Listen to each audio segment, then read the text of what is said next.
صار رايه لا الخواله ولا العمامه يصير حاجوز. صحيح. طال عمر المشاهدين الله يكتب سلامتكم ان شاء الله. صار رايه يصير حاجوز. زين. اجى بالعركه لقى خاله اخو امه وعمه اخو ابوه، واحد حاطها بصدر الثاني. متعين. شو مسوي عندهم؟ اي بعد شو يسوي؟ هسه هو صار قطه قضت العركه اسمه هلال، نجدوه قالوا له هلال نريد نجدك، احنا العركه قضت، ليش اطيت ظهرك لخالك وطيت وجهك لعمك؟ ايش عجب؟ قال لهم اطيت ما اخفيكم سر، انا اطيت اللي اثرت بي حكايه امي وحكايه عمامي هم ما تطيح للقاع.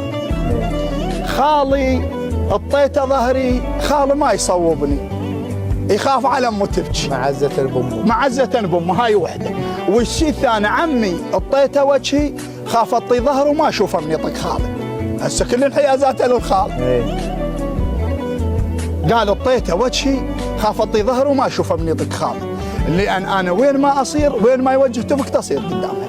تحياتنا الكل خال معتني باخته، وكل خال منومس اولاد اخته وبنات اخته من هذا المكان ومن هاي الجلسه والله الكريم. فيك البركه. وتحياتنا لكل خال زين. اي والله ممنون من